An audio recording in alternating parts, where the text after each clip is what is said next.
The alien delegation aboard the Sovereign Majesty couldn't contain their amusement. Through the panoramic viewing ports of their crystalline command deck, they observed what the humans called a starship, a clunky, angular vessel that looked like it had been assembled in someone's garage. Captain Veltrax of the Ktheran Empire adjusted his 6 optical sensors, certain he was seeing incorrectly. This is their flagship. His mandibles clicked in what passed for laughter among his species. It appears to be held together with, are those welding marks? His first officer, Kix, consulted her holographic display with all 4 of her slender arms. According to our scans, Commander, yes. The hull is comprised of titanium alloy and steel. Steel. We haven't used such primitive materials in 3,000 cycles. The human ship, designated UES Perseverance, drifted closer, its thrusters leaving visible exhaust trails in the void. The Ktheran had encountered dozens of species in their expansion across the galaxy, but none quite this, backward. These humans had only recently achieved faster-than-light travel, or so they claimed. Their vessels still relied on chemical propulsion for maneuvering, their weapons were kinetic projectiles, and they apparently hadn't discovered crystalline computing matrices. Open a channel, Veltrax ordered, smoothing his ceremonial robes. This would be a conversation for the history archives, though probably not for the reasons the humans hoped. The view screen flickered to life, revealing a human male in a crisp blue uniform. His face was tan, weathered, with gray streaking through his dark hair. This is Captain Marcus Reynolds of the United Earth ship Perseverance. Thank you for accepting our request for dialogue. Veltrax allowed himself a patronizing smile. Captain Reynolds. I am Captain Veltrax of the Ktheran Sovereignty. We received your transmission. Though I must confess, we were surprised that such a primitive craft managed to reach the neutral zone. Reynolds' expression didn't change, but something flickered behind his eyes. We may be new to deep space, Captain Veltrax, but we learn quickly. Indeed. Veltrax gestured to Kix, who brought up tactical scans of the human vessel. Your ship is quite quaint. Our preliminary analysis suggests you're using fusion reactors for power. Fusion. We mastered zero-point energy extraction millennia ago. And your propulsion system. He paused for effect. Chemical rockets for maneuvering. Truly. They get the job done, Reynolds replied evenly. Perhaps for journeys within your own solar system.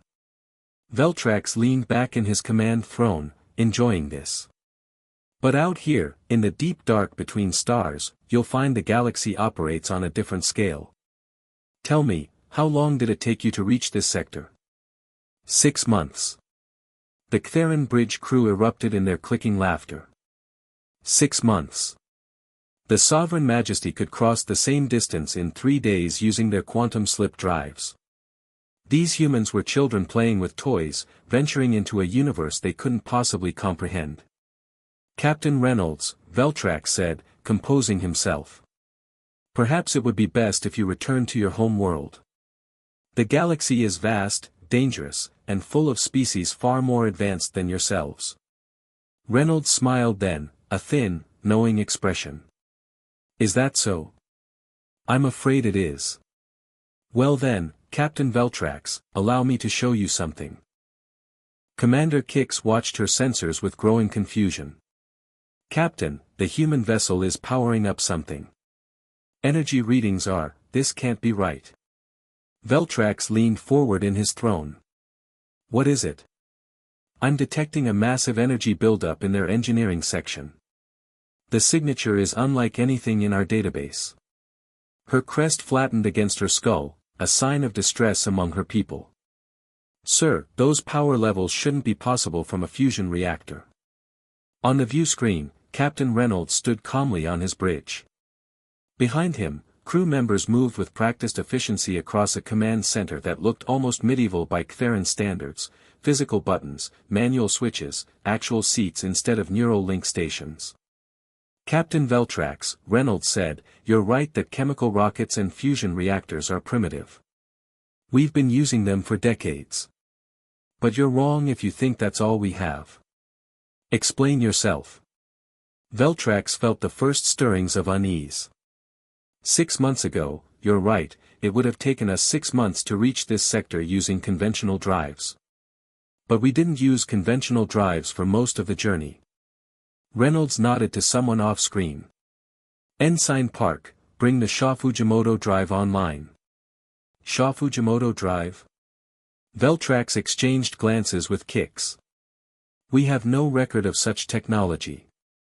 That's because we invented it 8 months ago, Reynolds replied. You see, Captain, humans have this funny habit. When we encounter a problem, we don't accept that it's insurmountable. We solve it. The Perseverance began to hum with energy. Even from 500,000 kilometers away, the Ctheran sensors detected something extraordinary happening within the human ship's core. Space itself seemed to ripple around the vessel's hull. Kix's voice rose in pitch. Captain. They're generating a localized spacetime distortion field. The mathematics. I've never seen equations like this. It's as if they're folding the fabric of reality itself. Impossible, Veltrax breathed. Spacetime manipulation requires computational power beyond what you think we're capable of. Reynolds interrupted. You scanned our hull, Captain. You saw the welding marks, the primitive materials. But you didn't scan deep enough. You didn't look at our computers. On cue, one of Reynolds' crew members brought up a holographic display, far more advanced than it should have been. It showed a schematic of the human ship, with a glowing core at its center that pulsed with barely contained energy. Quantum computing, Reynolds explained. Not the kind you use, crystalline matrices with predetermined pathways. We developed true quantum processors. Machines that can hold multiple states simultaneously, that can calculate across parallel realities. The Shaw Fujimoto drive uses these processors to map multidimensional space in real time. Veltrax felt his confidence crumbling. You're claiming you've achieved hyperspace capability. Not claiming. Demonstrating. Reynolds' smile widened. You wanted to know how long it took us to reach your sector. 6 months from Earth to the outer colonies. Then 3 days from the colonies to here. Through hyperspace. The Ctheran bridge fell silent. Hyperspace travel was theoretical even for the most advanced species in the galaxy. The mathematics worked on paper, but the computational requirements were staggering. You'd need to calculate the quantum state of every particle in a ship, map a path through 11-dimensional space, and do it all in microseconds to avoid catastrophic reality collapse. You're bluffing, Veltrax declared, but his voice lacked conviction. No species has ever achieved true hyperspace transition. It's mathematically impossible. Mathematically improbable, Reynolds corrected. There's a difference. Humans learned that difference when we split the atom, when we mapped the human genome, when we developed artificial intelligence.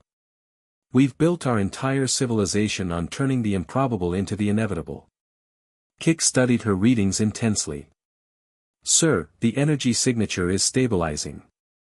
If they're telling the truth, if they're actually about to jump, we'd be witnessing history, Veltrax finished. The Sovereign Majesty's senior science officer, an elderly Ctheran named Zephic, materialized on the bridge via neural transport. His scales had dulled with age, but his mind remained sharp as fractured glass. Captain, I've reviewed the energy signatures. This is unprecedented. Zephic projected equations into the shared neural space, visible to all Ctheran crew members. They're not using conventional warp field dynamics. This is something entirely different. Explain, Veltrax commanded. Conventional faster-than-light travel works by compressing space ahead of a vessel and expanding it behind. We're still moving through normal space, just with a more favorable geometry. Zephic highlighted sections of his calculations. But what the humans are attempting, they're trying to leave normal space entirely. On the view screen, Captain Reynolds continued his explanation. The Shaw Fujimoto drive doesn't move through space, it moves through the spaces between space. Imagine reality as a sheet of paper. You can draw a line from one point to another, and that's conventional travel. Or you can fold the paper, bringing two distant points together. The old wormhole theory, Veltrax interjected. Creating Einstein-Rosen bridges. We explored that avenue centuries ago. The energy requirements make it impractical for anything larger than a probe. True, if you're trying to manipulate physical space. Reynolds walked across his bridge, his crew working furiously at their stations. But what if instead of folding space, you step outside it? What if you enter a dimension where distance has no meaning, then re-enter normal space at your destination? Zephyr's optical sensors widened. Hyperspace. True hyperspace. But the calculations alone would require a quantum computer operating across multiple probability states simultaneously, Reynolds finished. Yes. The challenge wasn't the physics, humanity's understood the theory since the late 20th century. The challenge was building a computer fast enough to calculate the entry point, plot the course, and establish the exit point before quantum decoherence sets in. The human captain gestured to a woman at one of the bridge stations. She was younger, perhaps in her 30s by Earth reckoning, with intense focus radiating from her dark eyes. Dr. Lisa Shaw, one of the drive's co-inventors. Doctor, how long do we have before the field destabilizes? 2 minutes, 30 seconds, Captain, she replied without looking up from her console. The quantum processors are maintaining coherence, but we can't hold this configuration indefinitely. Kix transmitted her sensor data to the shared neural network. Captain Veltrax, I'm detecting gravitational anomalies forming around the human ship. Space is, it's tearing. No, not tearing. Opening. Veltrax watched in horrified fascination as reality itself seemed to split near the Perseverance. Colors that shouldn't exist in normal space bled through the gaps, ultraviolet blacks, infrared whites, shades that hurt to perceive even through sensors. You're creating a dimensional rift, he said, accusation and awe mixing in his voice. Do you have any idea how dangerous that is? If the field collapses while you're in transit, we'd be scattered across 11 dimensions, our atoms spread across every possible quantum state, Reynolds acknowledged calmly. Yes, we're aware of the risks. We ran 14,000 simulations before attempting our first jump.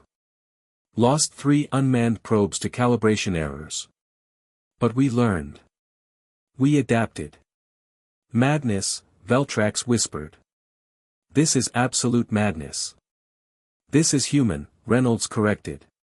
We've always been willing to risk everything for knowledge, for exploration, for the simple answer to a question, what's out there? We split atoms not knowing if we'd ignite the atmosphere. We went to our moon with computers less powerful than your average calculator. We've always jumped first and calculated the trajectory on the way down. 30 seconds to hyperspace transition, Dr. Shaw announced, her voice steady despite the apocalyptic forces building around her ship. All quantum processors synchronized. Dimensional coordinates locked. Veltrax couldn't look away from his sensors. The energy readings had crossed into territories marked impossible in Ktheran databases. The space around the human vessel had transformed into something that defied conventional physics, a bubbling, roiling membrane between realities. This is your last chance to reconsider, Veltrax transmitted. Captain Reynolds, please. We may have mocked your technology, but we don't wish to see you die. Our scientists have theorized about hyperspace for millennia. Every simulation ends in catastrophic failure. Reynolds turned to face the view screen directly. Your simulations used crystalline computing matrices, didn't they? Predetermined pathways, limited quantum states. You were trying to calculate hyperspace using tools designed for normal space. It's like trying to measure the ocean with a ruler. And you believe your quantum computers are different? I know they are. Reynolds glanced at his crew. 15 seconds. All hands, secure for jump. Throughout the Perseverance, Humans strapped themselves into seats, gripped handholds, prepared for something no human crew had ever experienced in hostile space. They were about to tear a hole in reality with an alien audience watching. Kixa's 4 arms moved frantically across her controls. "Captain Veltrax, should we move to a safe distance?" "There is no safe distance if this goes wrong," Zephyk interjected grimly. "A hyperspace field collapse would create a dimensional implosion. Everything within a light second would be pulled into the rift." 10 seconds, Shaw counted down. 9, 8. The Perseverance began to glow, not with reflected light, but with something deeper. Its hull seemed to become translucent, and through it, the Ktherin could see impossible geometries. The ship's interior existed in more dimensions than their sensors could process. 7, 6. "Increase shield strength to maximum," Veltrax ordered, though he knew it wouldn't matter. Ktherin shields were designed to deflect energy and matter, not dimensional collapse. 5, 4. Reynolds stood calmly at the center of his bridge, hands clasped behind his back. He looked like an old Earth naval captain from the age of sail, standing on a wooden deck as his ship prepared to navigate uncharted waters. 3, 2. The space around the Perseverance twisted into a shape that shouldn't exist. The Ktherin crew recoiled from their sensors, their minds unable to process what they were seeing. It was as if someone had folded a 3-dimensional object through a 4th-dimensional space. The ship was simultaneously here and not here, present and absent, real and ghost. 1. Transition. Reality screamed. There was no better way to describe it. The fabric of spacetime made a sound that registered not in ears but directly in the consciousness of every being within sensor range. It was the sound of the universe objecting to what the humans were attempting, the protest of natural law being bent past its breaking point. And then the Perseverance was gone. Not destroyed. Not exploded. Not scattered across space.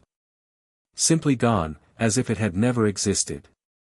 The dimensional rift collapsed instantly, space snapping back to its normal configuration so quickly that it created a shockwave of normalized reality. The Sovereign Majesty rocked from the impact, shields flaring as they absorbed the energy of collapsing hyperspace fields. Alarms rang across the bridge. Kix fought to stabilize their systems, her 4 arms working multiple control panels simultaneously. "Damage report." Veltrax commanded. "Shields down to 60%. Minor systems overload across decks 5 through 9. No hull breaches." Kix looked up from her console, all 4 eyes wide with shock. "Captain, they did it. The humans actually did it." "Did what?" Veltrax demanded. "We don't know if they survived the transition. That rift could have torn them apart atom by atom." Zephyk was studying his sensor logs, replaying the last seconds before the jump. "Captain, look at this. In the final microsecond before transition, I detected a coherent quantum signal emanating from the human ship. They maintained structural integrity throughout the dimensional shift.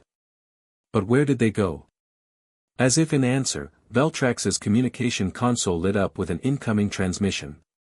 The signal origin made his breathing spiracles clench in disbelief. The transmission was coming from the Tau Ceti system, 12 light-years away. The message that arrived at the Sovereign Majesty carried Captain Reynolds' image, though the transmission itself defied every principle of faster-than-light communication the Ktherin had developed over 3,000 years of spacefaring civilization. "Captain Veltrax, this is Captain Reynolds transmitting from the Tau Ceti system. Local time is approximately 15 seconds after our departure from your location." Reynolds smiled that infuriating human smile. The jump was successful. All crew members accounted for, all systems nominal. "Thought you might want to know we didn't scatter ourselves across 11 dimensions."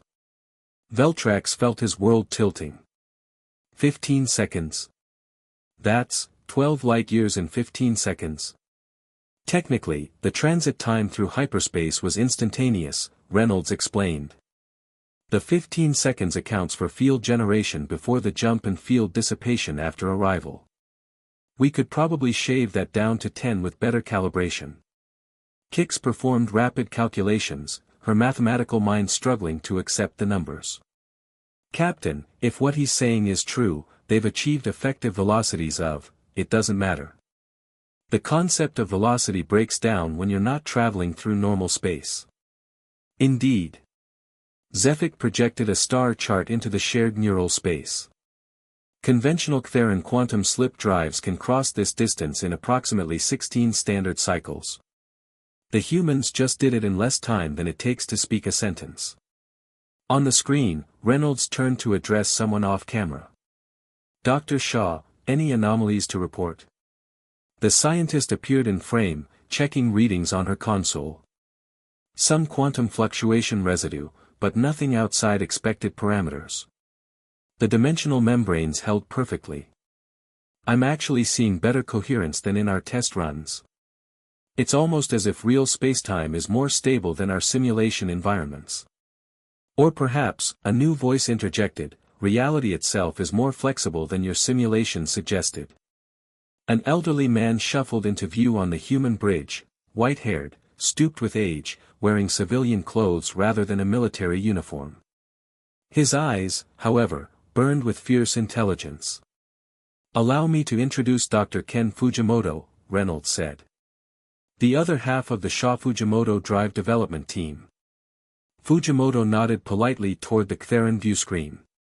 "Captain Veltrax, I've been monitoring your sensor readings. Yes, our quantum computers can intercept and decrypt Ktheran data streams in real time. Fascinating encryption you use, by the way. Based on crystalline resonance patterns. Very elegant, though somewhat predictable once you understand the underlying mathematics." Veltrax felt a chill. The humans had broken Ktheran military encryption as casually as commenting on the weather. "I noticed," Fujimoto continued, "that your scientists believe hyperspace travel is impossible because your simulations always end in catastrophic failure. May I offer a hypothesis? Your simulations fail because you're using deterministic computing systems to model non-deterministic quantum phenomena." Zefik leaned closer to the screen. "Explain." Crystalline matrices, for all their sophistication, follow predetermined quantum pathways. They're extraordinarily fast at calculations within defined parameters, but they can't truly model quantum superposition. They can't hold multiple contradictory states simultaneously. Fujimoto gestured with his hands, as if trying to sculpt concepts from air. Hyperspace exists in a state of quantum uncertainty. It's simultaneously all places and no place. To navigate it, you need a computer that can exist in that same state of uncertainty. True quantum computing, Zefik breathed. Processing that occurs across multiple probability states at once.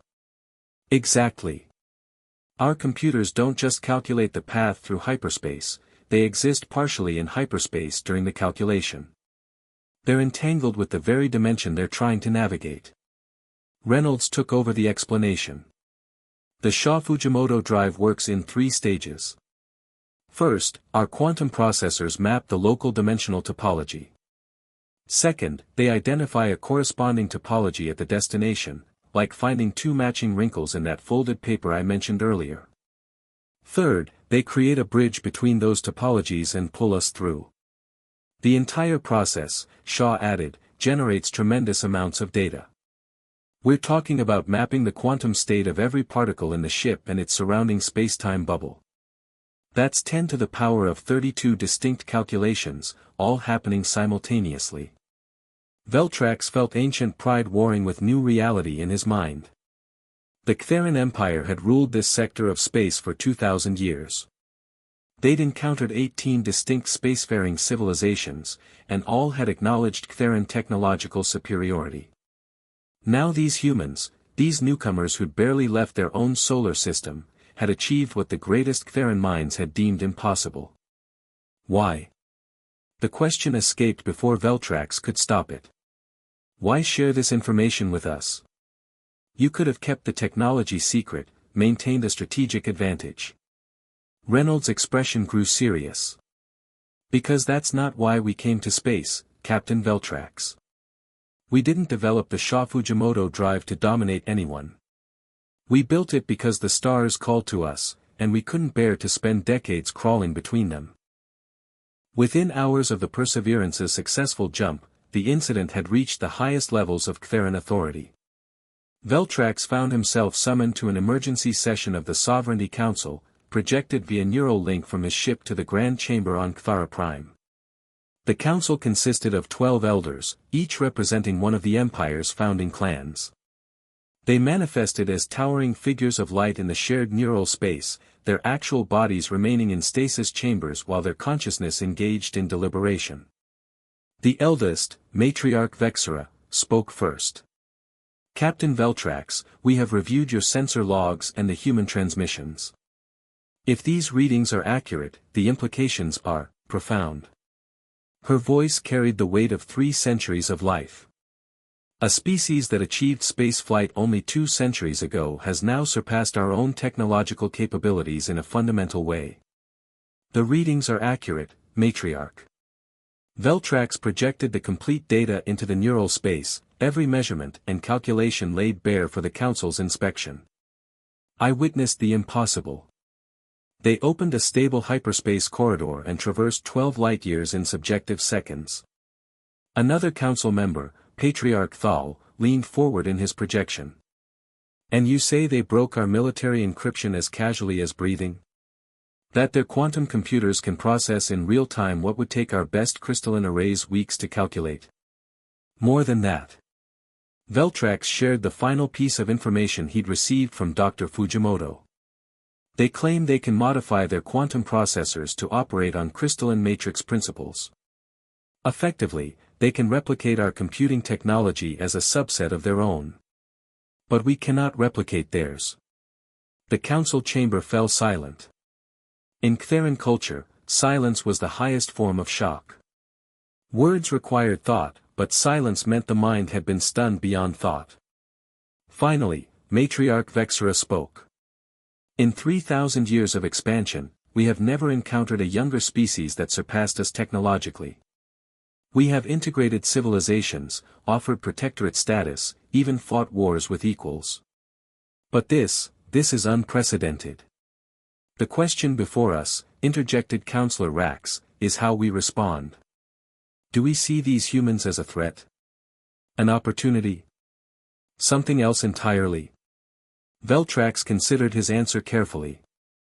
The Council's decision could determine the fate of humanity's place in galactic civilization. With respect, counselors, I believe we've been asking the wrong questions about the humans. We've been so focused on what they are, primitive, young, technologically inferior by our metrics, that we failed to ask what they could become. Elaborate, Vexera commanded. They didn't develop hyperspace travel because they had better sensors or stronger materials. They did it because they think differently than we do. Veltrax pulled up examples from the Perseverance's databases, information the humans had freely shared. Look at their history. They've been technologically advanced for barely 2 centuries, but in that time, they've revolutionized their understanding of reality multiple times. Relativity. Quantum mechanics. Information theory. Genetic engineering. Artificial intelligence. Each breakthrough came from someone willing to question fundamental assumptions. He highlighted specific instances. When they thought light was a wave, they discovered it was also a particle. When they thought time was constant, they discovered it was relative. When they thought computing required physical switches, they discovered quantum superposition. They don't accept limits. They see barriers as invitations. Patriarch Thal made a dismissive gesture. That sounds like recklessness masquerading as innovation. Perhaps, Veltrax acknowledged. But it's recklessness that got them from chemical rockets to hyperspace drives in 200 years. How long did our own development take? 2,000 years from our first space flight to quantum slip drives. They've compressed millennia of progress into centuries. Which makes them unpredictable, Counselor Rax argued. Dangerous. They don't respect the natural order of technological development. What if their next breakthrough is in weaponry? In dimensional warfare, they could destabilize the entire galactic equilibrium. Or they could revolutionize it, Veltrax countered. Matriarch, counselors, I propose a different approach. Not integration, not opposition, but partnership. The humans have something we've lost, the hunger to push beyond the known. We have something they need, millennia of hard-won wisdom about the galaxy's dangers. Together, we could achieve what neither species could alone. Matriarch Vexera studied Veltrax through the neural link.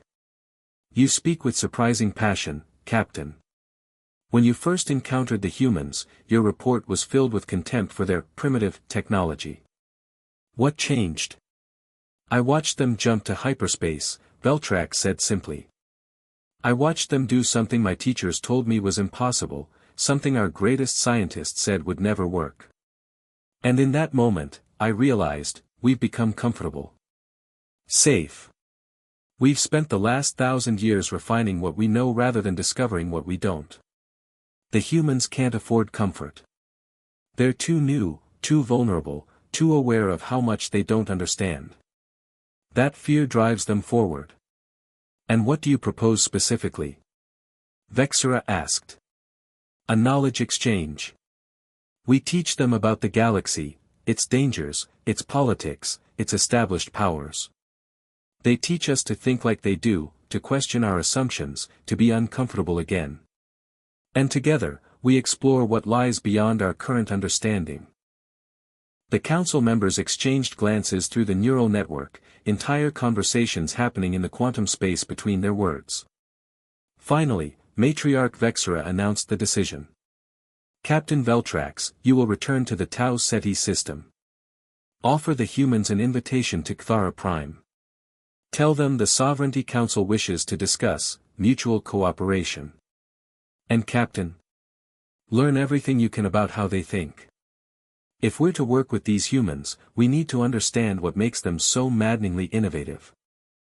3 weeks later, the Perseverance arrived at Cthara Prime via hyperspace jump, appearing in orbit with a flash of impossible light that set every sensor on the planet screaming warnings. It was the first human vessel to visit the Ctharan homeworld, and its arrival had drawn a crowd of billions to their view screens. Captain Reynolds materialized on the Grand Chamber via human teleportation technology. Another surprise, as the Ctharan had believed matter transportation was limited to their own neural transfer systems. He appeared solid and physical, wearing a formal Earth Fleet uniform decorated with commendations from a dozen human colonies. Matriarch Vexera, honored counselors, Reynolds began, offering the formal Ctharan greeting gesture he'd been taught. On behalf of humanity, I thank you for this invitation. Vexera manifested her full projection, towering over the human captain but keeping her posture non-threatening. Captain Reynolds, your arrival has created quite a stir. Our scientists are still debating whether your hyperspace transition was more impressive than your materialization in our secured chamber. Reynolds smiled. The teleporter? That's actually older technology than the Shaw Fujimoto drive. We've had it for about 15 years, but mostly use it for cargo transport. Matter-energy conversion is tricky with living beings, too many quantum states to map accurately. Yet you arrived intact, Patriarch Thal noted with barely disguised suspicion. We've gotten better at it. Practice makes perfect, as we say. Reynolds looked around the grand chamber, taking in the crystalline architecture, the flowing neural networks visible in the walls, the elegant fusion of biology and technology that defined Ctharan civilization. Your world is beautiful. I can see why you've spent millennia perfecting it. And yet, Vexera said carefully, you believe we've become stagnant in that perfection. I believe, Reynolds chose his words cautiously, that there's a difference between mastery and complacency. You've mastered space travel, computing, energy production, biological engineering. But mastery can become a cage if you're not careful. You stop trying to improve because you've convinced yourself you've reached the peak. And humans haven't reached any peaks. Counselor Rax challenged. We haven't reached any peaks because we don't believe in peaks, Reynolds replied. Every summit just reveals another mountain beyond it. When we climbed our highest mountain, we learned to fly. When we reached our moon, we looked to other stars. When we achieved faster-than-light travel, we asked how we could go faster still. We're unsatisfied. Perpetually, existentially unsatisfied. Veltrax, present at the council's invitation, spoke up. And you see this as a strength? I see it as inevitable, Reynolds said. Humans have been restless wanderers since before we developed language. We populated every corner of our planet, then we left it entirely. We can't help ourselves. Standing still feels like dying. Matriarch Vexra gestured, and a holographic display materialized in the chamber's center, a map of known space, showing the territories of the Ctheran sovereignty and the surrounding empires. Captain Reynolds, do you understand what you've unleashed? Hyperspace travel doesn't just change travel times. It changes everything. Trade routes, military strategy, political boundaries, all become obsolete overnight. If every species in the galaxy gains hyperspace capability, chaos will follow. Unless, Reynolds countered, the transition is managed carefully. Unless someone takes responsibility for sharing the technology responsibly. You would trust us to do that? Thal asked incredulously. You would give us the Fujimoto drive specifications. We'd give them to everyone eventually, Reynolds admitted. Technology like this can't be contained forever. Someone else will figure it out, maybe in 10 years, maybe in 100, but eventually. The question isn't whether hyperspace travel becomes universal. The question is whether it's introduced chaotically or cooperatively. He pulled up his own display, showing a proposed timeline. We suggest a phased rollout. First to established spacefaring civilizations like yours. You'd help us refine the technology, make it safer, develop standards and protocols. Then, over the next decade, wider distribution. By the time the youngest species get access, hyperspace travel will be a mature, regulated technology instead of a wild frontier. And in exchange? Vexra asked. Knowledge. We want to learn everything you know about the galaxy. We want access to your historical archives, your scientific databases, your cultural repositories. We want to understand the civilization you've built over 3,000 years. And we want you to understand us, not just our technology, but our philosophy, our drive, our restlessness. Zephic, who'd been silent throughout the exchange, finally spoke. You want to make us more like you. To infect us with your dissatisfaction. I want to remind you, Reynolds said gently, what it feels like to discover something new. To push into unknown territory and come back changed. Your ancestors felt that way once. They took their first steps into space not knowing what they'd find. Somewhere along the way, you lost that sense of wonder. We want to help you find it again.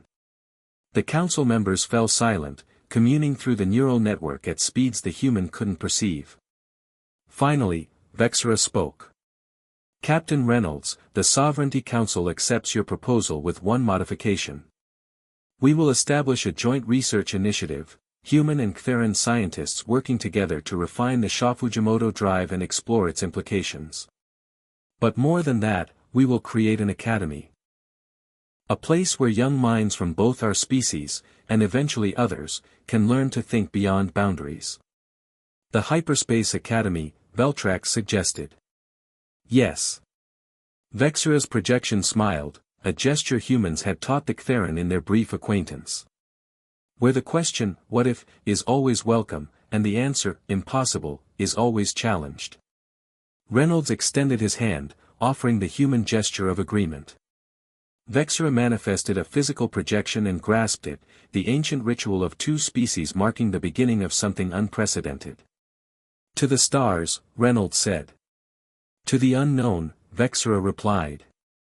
And in the space between stars, reality itself seemed to shimmer with possibility, a universe where the impossible had become merely improbable, where barriers were invitations, and where humanity's greatest gift to the galaxy was reminding everyone else that the frontier never truly ends. It only expands. End of story.